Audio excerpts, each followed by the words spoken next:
May pahayag na naman po si Sara Duterte. Presumably, reaction niya ito doon sa final na plunder case into grounds for impeachment. First paragraph pa lang mga kababayan, supply na.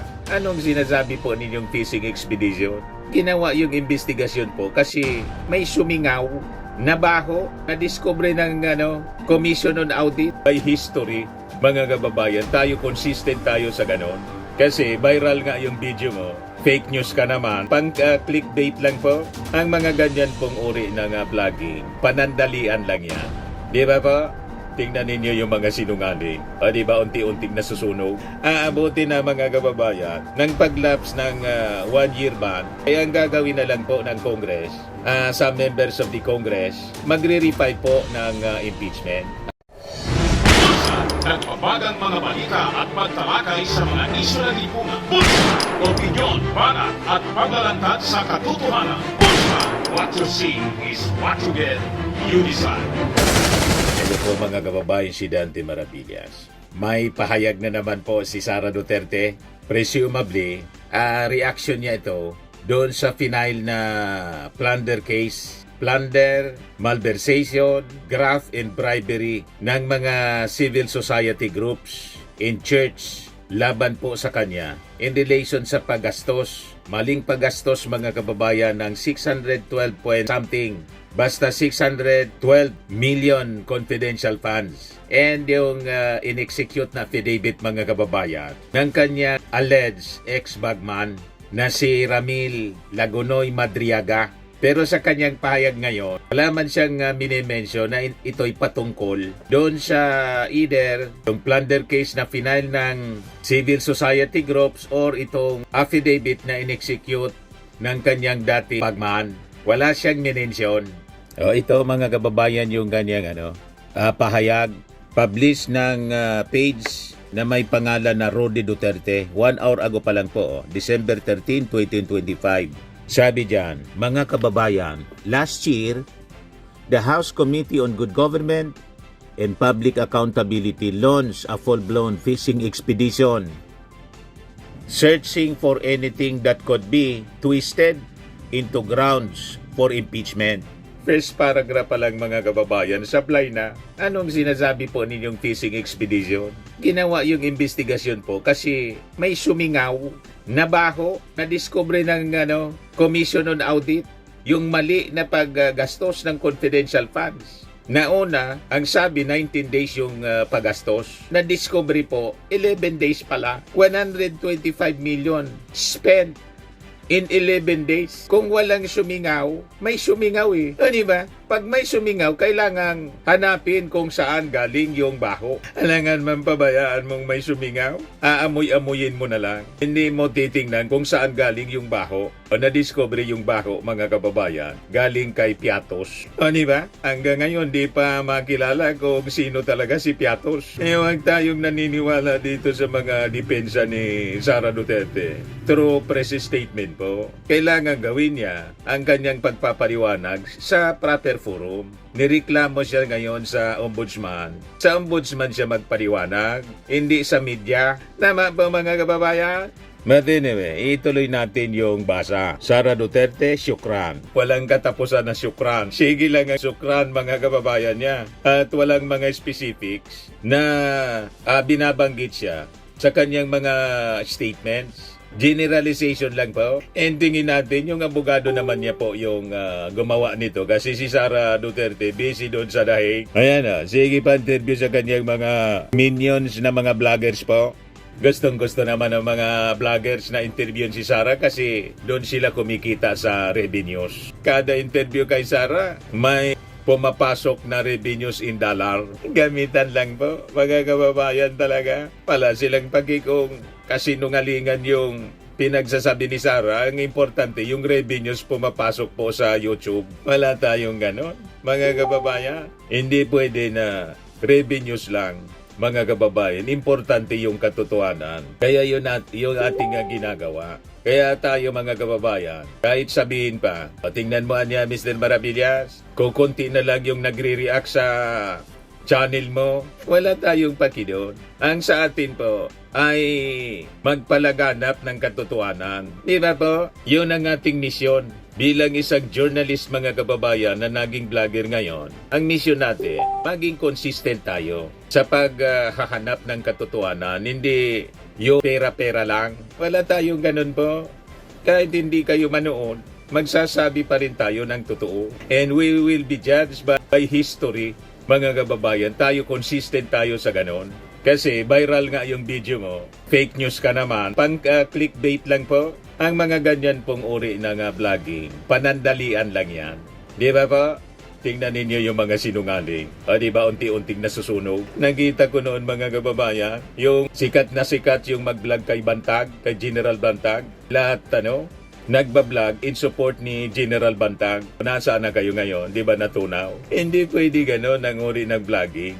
Mga kababayan, tayo seasoned journalist tayo mga kababayan. Nandito tayo sa industry for almost, hindi nga almost, 40 years. 40 years na tayo sa ganito profesyon. Hindi natin pwedeng isakripisyo yung katotohanan in exchange ng pagiging viral. Viral ka nga pero fake news.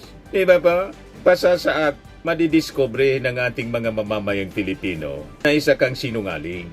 Di ba? Maraming mga vloggers, madaling masunog po kasi nawalan mga kababayan sila ng credibility. Anyway, going back dito sa pahayag ni Sara Duterte. So fishing expedition daw po ang ginagawa naman. Ngayon, searching for anything that could be twisted into grounds for impeachment. Yung grounds for impeachment po, established na yon. Unang-una po, hindi man natuloy yung trial ng impeachment kasi na-archive, technical ng Supreme Court. At until now, mga kababayan, wala pang desisyon sa motion for reconsideration. Yun ang nakapagtataka. Natagalan. Aabuti na mga kababayan ng paglaps ng 1-year ban. Kaya ang gagawin na lang po ng Congress, sa members of the Congress, magre-refile po ng impeachment. At malamang sa pag-refile nila, yung 7 articles of impeachment, ganon pa rin yun. Or baka, madagdagan yung grounds of impeachment mga kababayan, may amendment doon na introduce sila with the recent development na nag-execute ng affidavit po si Madriaga. Baka idagdag yon. Or pwede rin na hindi na din idagdag kasi pwede na lang mga kababayan gawing witness itong si Madriaga. Kasi yung kanyang statement po, pasok na rin doon sa isa sa 7 na articles of impeachment na final laban po kay Sara Duterte. Di ba? Yung graft in corruption. Pasok na doon eh. So sabi niya dito, then came the revelation that signatures for my impeachment were being courted in exchange for budget allocations. Several lawmakers themselves recently confirmed how the constitutional process was being cheapened and reduced to a marketplace. Mag-mention ka ng mga pangalan kung sino para makapag-react.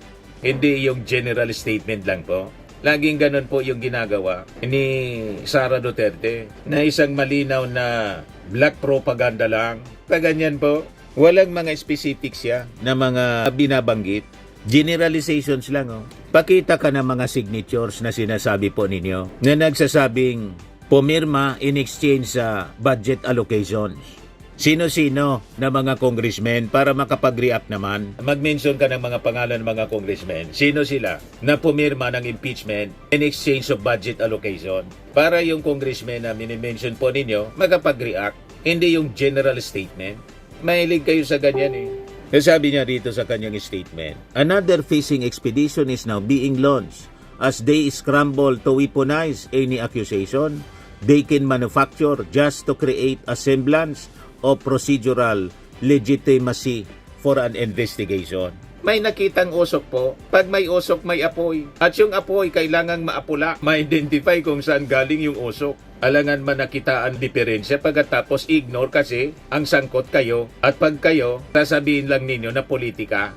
At tinaharang yung inyong ambisyon na maging presidente sa 2028. Sabi lagi ng mga DDS, yung Duterte daw, si Sara, lagi daw tinatarget ever since. Nag-react tuloy si Shilo Magno. Sabi ni Professor Shilo Magno, excuse me, hindi pa siya niya napapanagot ever since. Manong laging tinatarget ever since na hindi pa man siya napapanagot? Kasi iwas pusit palagi. Sabi niya, Tinatarget lang daw si Sara at mga Duterte ever since. Excuse me, hindi pa sila napapanagot ever since, sabi ni Zilo Magno. Tama, paanong tinatarget palagi? Hindi pa nga napapanagot? Kasi laging umiiwas po sila. Ang tao po, pag laging umiiwas sa investigasyon, ang ibig sabihin yan, may tinatago. Tama ba? Nakita ninyo yung pamilya Marcos? Never pong umiiwas sa investigasyon sa mga kaso. Inarap nila hanggang sa madismiss yung mga kaso laban sa kanila. Yan ang totoong walang tinatago. Mamaya ipakita ko sa inyo yung mga dismissal ng mga kaso. More than 900 cases filed laban sa mga Marcoses. Inarap nila frontally, mga kababayan. Hindi tulad ng ginagawa ng mga Duterte. Laging umiiwas sa investigasyon. Ito, another fishing expedition daw, just to create a semblance of procedural legitimacy for an investigation. Iniikayat ko ang aking mga kababayan na maging mapanuri at huwag basta magpadala sa mga paninira. Hindi ito tungkol sa paghanap ng katotohanan. Ito ay tungkol sa pagtakip ng nakawan sa kabanang bayan na hanggang ngayon ay walang nananagot. Yun mismo yung ginagawa po ninyo, pagtakip, at kayo mismo hindi pa napapanagot kasi umiiwas kayo sa investigasyon.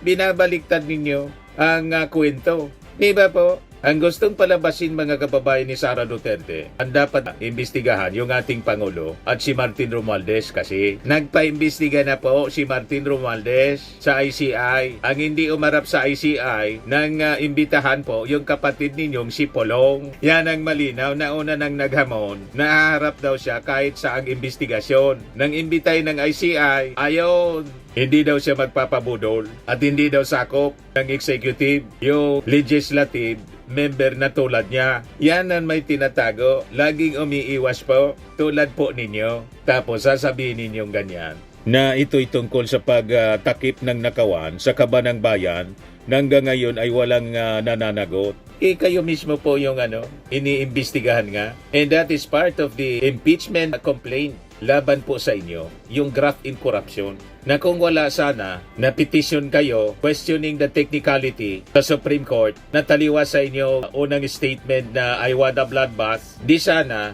may resolusyon na sana doon sa akusasyon sa inyo. Kung totoo na malinis kayo, wala kayong ginawa, di absuelto kayo sa impeachment trial. Walang nangyari impeachment trial. Yung forthwith, ginawang archive sa Senado kasi majority sa members ng Senate, mga kaalyado ninyo.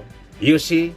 Tapos you have that gal na magsabi na hindi ito tungkol sa paghanap ng katotohanan, ito'y tungkol sa pagtakip ng nakawan sa kabanang bayan na hanggang ngayon ay walang nananagot. Yun mismo yung ginawa ninyo at yung inyong mga kaalyado sa Senado. Pagtakip sa katotohanan kaya hindi nangyari yung trial. Sabi niya, patuloy lamang tayong maging matatag sa harap ng pagbagsak ng ekonomiya at walang tigil na pagtaas ng presyo ng mga bilihin.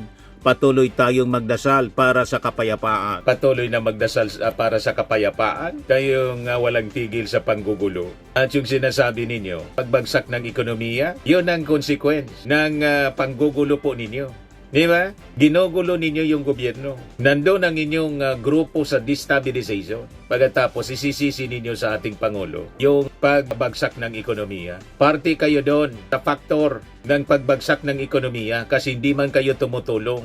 Lahat lang pang personal yung inyong ginagawa. Ngayon nga kanda ko ba na yung ating Pangulo sa pagtatrabaho, nasaan kayo ni Pulong? Si Pulong magta-travel 17 countries for 2 months. Ang tanong, kumusta naman ang performance ni Pulong, kapatid ninyo? Ano na yung naipasa na batas sa Congress? Kayo bilang Vice Presidente, kumusta naman? Mas marami pa kayong travel kaysa sa Pangulo.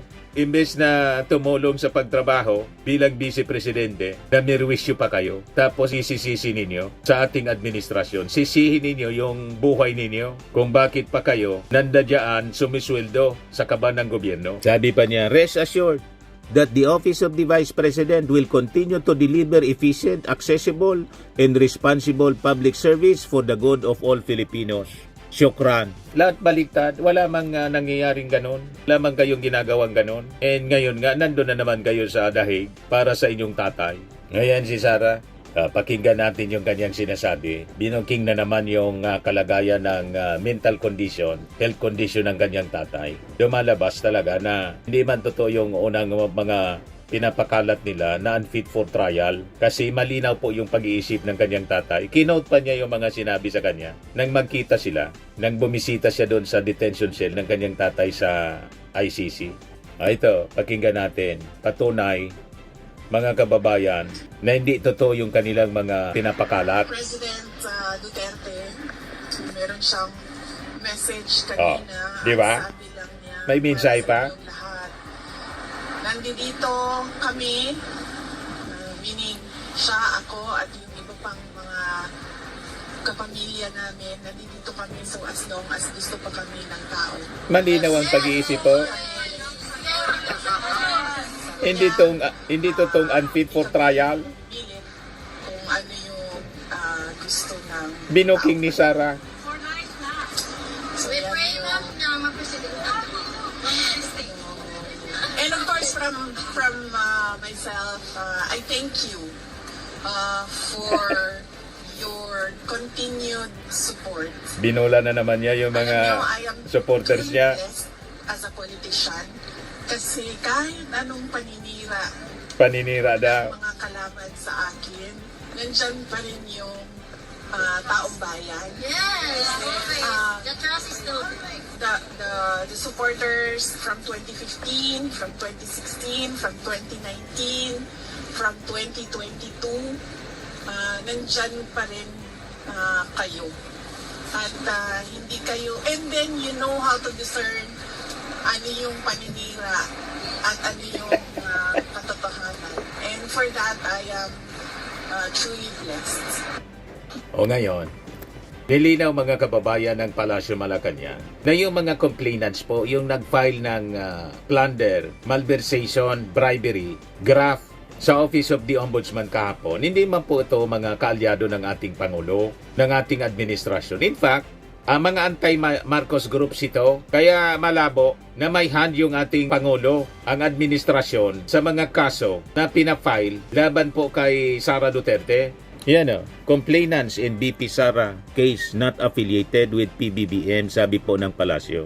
The complainants are not part of the President's political allies. Instead, they are in fact his critics. So how could he casually tell them to file plunder and graft charges against BP Sara? Sabi po ni Palace Press Officer Claire Castro sa kanyang text message sa mga reporters kagabi. Tama. Kaya mali po, misplaced yung mga akusasyon ni Sara ang nasa likod nito na paninira sa kanya. Ang tawag na paninira, yung Palasyo Malacanang. Paano nangyari yon? Mga anti-Marcos itong nag-file sa kanya ng kaso. Just like yung final na kaso sa ICC laban sa kanyang tatay. Ang nag-file po, mga pribadong complainants. 2017, panahon ng kanyang tatay. At ang tumulong po, mga nasa minority bloc, mga militant, anti-Marcos, and church groups. The same group. Si Father Flavio Villanueva. Ito yung tumutulong sa mga victims ng EJK. Same group na nag-file mga kababayan ng plunder case sa ombudsman kay Sara Duterte. So malabo ang mga pahayag na to ni Sara Duterte accusing the Marcos administration na nasa likod ng tinatawag niyang fishing expedition. Ito ang pwede niyang gawin mga kababayan, pinakamabuti niyang gawin ay nag-file ng asunto sa kanya na hindi man po kaalyado ng mga Marcos, sagutin na lang niya po sa ombudsman. Tulad ng mga kaso noon, final sa Marcos family, sa Sandigan Bayan, sa kung saang korte, pati sa Amerika, sinagot ng pamilya Marcos frontally, hindi sila umiwas. Dahil wala silang tinatago mga kababayan doon sa mga inaakusang pagnanakaw na pawalang sala yung pamilya Marcos. Ito, pakinggan ninyo itong mga yung binabasahan na ng promulgation. Vice Honorable Pino T. Pampilo Jr. presiding.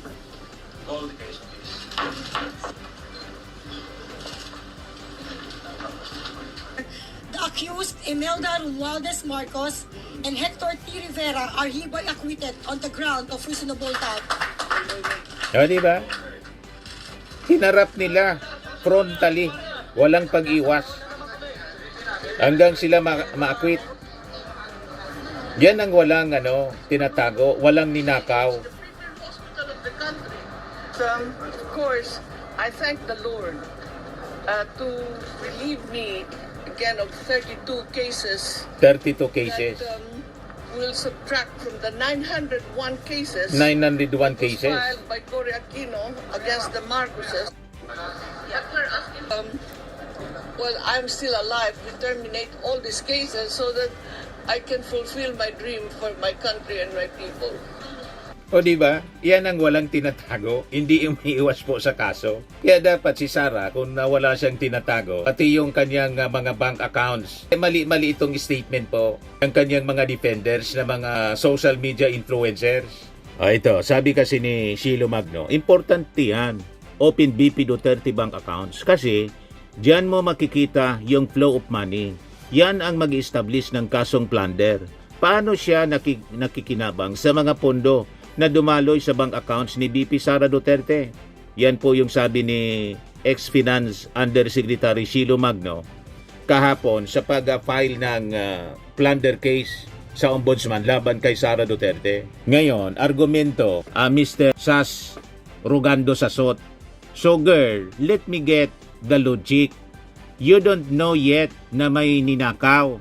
Nagbabakasakali lang kayo na may ninakaw at ito ay nasa bank account ng inaakusahan ninyong magnanakaw. Pero bes, sinong tangang magnanakaw ang maglalagay ng ninakaw niyang pera sa bank account niya?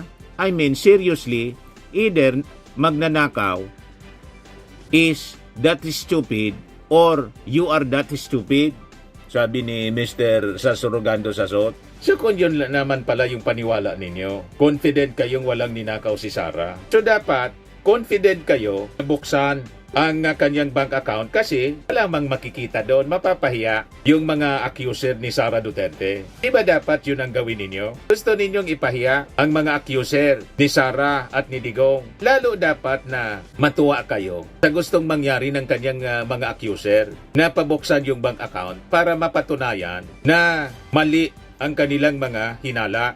Di ba mas maganda yung ganon? Ganon ang ginawa mga kababayan ng mga Marcoses. And in fact, mali yung sinasabing hidden wealth. Walang hidden wealth yung mga Marcos. In-announce nga ni Imelda Marcos kay Mel Tiangco sa kanyang interview. Kinoriksyonan pa nga si Mel Tiangco tungkol sa mga bank accounts. Kung magkano, gusto niyo marinig, makita yung interview. O i-reply ko po sa inyo. Ayan o. Nagpa-interview si Imelda Marcos with Mel Tiangco. Kinoriksyonan pa kasi hindi mabasa kung magkano yung deposit, mga kababayan, na yaman ng pamilya Marcos. Hindi kayang basahin ni Mel Tiangco sa dami ng yaman ng mga Marcos. Nagpa-interview siya para ihayag sa buong mundo kung magkano ang kanilang kayamanan na sinasabing ill-gotten. Hindi niya ito ill-gotten. Ito mga dokumento, tingnan mo. Buong kwarto, punong-puno ng dokumento, mga kababayan, na pag-aari nila yung yaman. Hindi ninakaw. Kami niya yung pinagnakawan, sabi ni Imelda. Pinagnakawan ng gobyerno ni Cory Aquino. Ay, ito. Documents of the trial of the century. Documents niya of the trial of the century, sabi ni Imelda. 170 banks that Marcos is 170 banks ang deposito. 350,000 documents. 350,000 documents. Ayan o, all of that. Tinuturo niya, yan o. All the mines, all the banks. All the banks 170 of the banks. world. Banks in the world. Hindi lang dito sa Pilipinas. And these are all U.S. government exhibits. All of this. All of this. To show you the bill of lading. The bill of ladings niya. $40 million. Oh my goodness. Is it million? Billion? Billion? Billion? $40 million niya. Billion? Kinoriksyonan, hindi niya million, billion, dollars. $40 billion. This should have started at all of this. Barangko. 2,900 hectares that greenfields, alamang, that's all ours. Meralco, sa kanila. I was going to build a satellite city for the poor. So, we are not the thieves. These are the people. Mrs. Marcos, if we go by all of these, you are rich beyond compare. You are rich beyond compare niya. See, the world. The world. The world. This is the reason why I want to survive. And it's not Kaya for gusto ko me. anyang mabuhay pa ng mahaba. Are you saying you're open to giving some? Alam ba ninyo, mga kababayan, kami ni Mrs. in-invite ni Mrs. Imelda Romualdez Marcos. Ikwento ko sa inyo. Before pang kumandidato sa pagkapangulo, kaya lagi kami nagkikita ni Ma'am Beth De Leon, yung Assistant Secretary ng DILG. Naging kaibigan ko po. Tumawag kasi sa akin. Si Mrs. Imelda Romualdez Marcos kasi, personal assistant itong si ASEC Beth De Leon. Kaya pag pumunta kaming Maynila, tinitext ko lang yon at nagkakapi-kapi kami. Yon ang nag-invite sa akin. Kasi gusto daw magpasalamat si Mrs. Imelda Romualdez Marcos sa akin. Nanonood daw sa aking vlogging. Niyaya kami ni Mrs. Mag-dinner po. Pero hindi si Mrs. Imelda Romualdez Marcos kasi mahina niya yung nakipagkita sa akin, kundi yung kapatid niya, bunso. Kaya lang patay na ngayon para lang magpasalamat. Ganon kabait si Mrs. Imelda Romualdez Marcos. At baka ngayon, hello ma'am, nanonood pa rin sa atin. Ikaw niya, Mr. Maravillas. Nireplay mo pa yung interview sa akin ni Mel Chanco. So diyan ka mapapahanga, mga kababayan, kay Mrs. Imelda Romualdez Marcos. Hindi niya tinatago. Inihayag pa niya sa kanyang interview. Sa interview sa kanya ni Mel Chanco. Yung kanilang kayamanan. Hindi $40 million. 40 billion niya. You see? Bakit confident na reveal? Kasi nga, hindi nakaw. Yun ang dapat gawin ni Sara, gayahin ni Sara Duterte. Kung hindi nakaw yung mga bank deposits po ninyo, bakit hindi ninyo ipakita? Yan ang challenge. Kung wala kayong tinatago, walang kasalanan, bakit hindi ninyo harapin frontally tulad ng ginawa ng Marcos family? Inarap nila lahat ng kaso, 900 plus cases all throughout the world. Inarap nila dahil wala silang kasalanan, ayon, lahat mga kababayan na dismiss, binasura. So dapat ganun din ka-confident si Sara Duterte. Hindi yung puro iwas yung kanyang ginagawa in deflection and propaganda tulad ng kanyang ginagawa sa ngayon. Pati ng kanyang mga influencers. Yan o. Pero sinong tangang magnanakaw ang maglalagay ng ninakaw niya na pera sa bank account niya? I mean, seriously, either magnanakaw is that stupid or you are that stupid. Yun naman pala yung paniwala ninyo. More na dapat kayo ang mag-welcome. Welcome dapat ni Sara ang investigation. Kasi wala daw siyang ninakaw.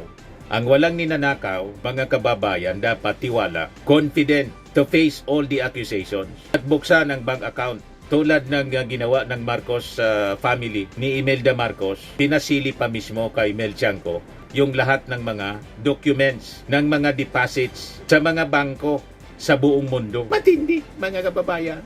Yan o. The trial of the century. Pinakita niya yung documents o.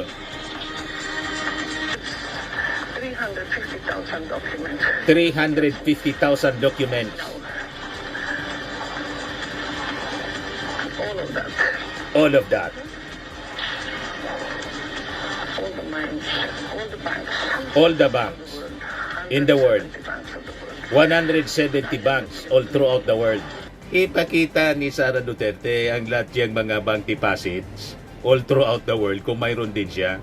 Baka niya, Mr. Maravillas, yun ang dahilan kung bakit umiikot si Pulong sa 17 countries. Hindi natin alam kung ano yung purpose niya. 2 beses na. Last year at ngayon naman po, 17 countries. Last year, 16 countries yata. Ngayon, 17 countries. Di ba, mga kababayan? Kaya duda po yung si ACT Party List Antonio Tino. Congressman ba anya siya o Miss Universe? Nag-iikot niya sa buong mundo. Basahin natin yung mga reactions dito sa ating Life with Dan TM channel. Tama talaga ang saying na evil destroyed itself. Sabi ni Kiko, sabi ni Bida Cardona, di man siya ma-impeach, makulong sana habang buhay. Sabi ni Martina, I agree, hindi natutulog ang Panginoong Diyos. Sabi ni Mendy Bataring, deserve ni Inday Lustayan. Sabi ni Top Gun, di matanggap ng mga DDS talaga. Talaga daw kinakasuhan mga Duterte para mawala ng malakas na kandidato sa 2028. Ganyan sila katanga. kahit tad-tad na ng ebidensya, bulag pa din. Sabi ni Bida Cardona, meresina sa mapanirang BP, walang ginawa kundi ang siraan ang administrasyon at ng Pangulo, makulong sana ang Saratanas. Sabi ni Jeffrey Balasbas, sa wakas, maguguho na din mundo ng mga didilis.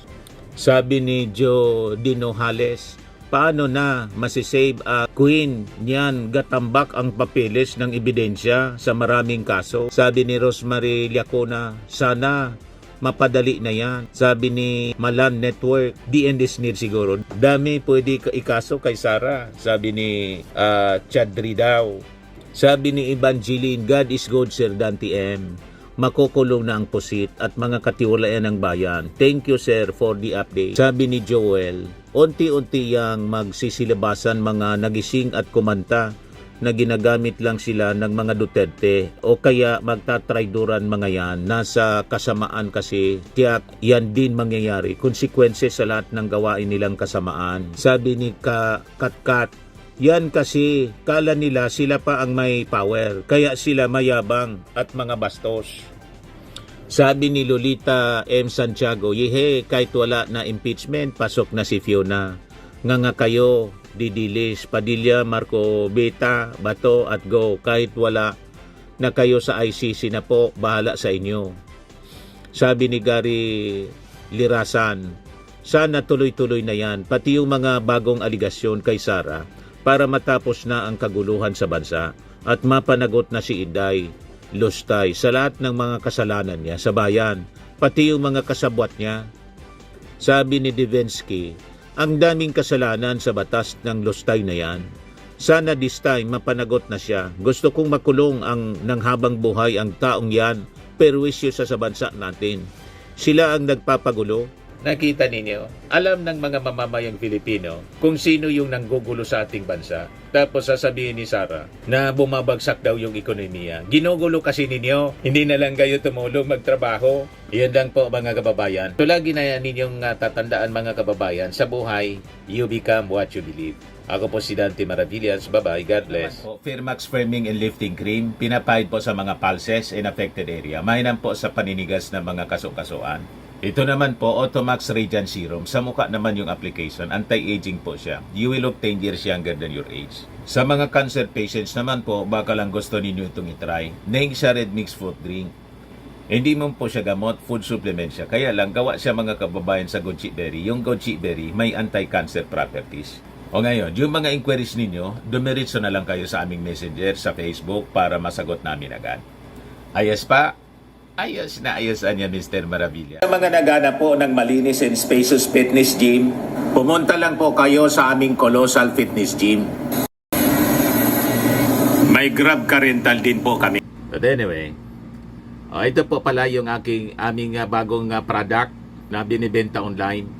I am worldwide amazing pure organic barley powdered drink mix from Australia. Negosyo to ng aking anak na architect entrepreneur Riz Maravillas. Ayan po. Kontakin na lang po ninyo siya, Riz Maravillas on Facebook. Ang mga health benefits niya, boost immunity, improves digestion, enhance energy levels, pack with antioxidants, prevent cancer. Ito naman po yung bago naming product na binibenta online. Eye Glow Serum, whitening po siya. Tingnan ninyo yung epekto sa aking anak na architect before and now. Yung mga inquiries po ninyo, dumiretso na lang kayo sa kanyang Facebook account, Riz Maravillas.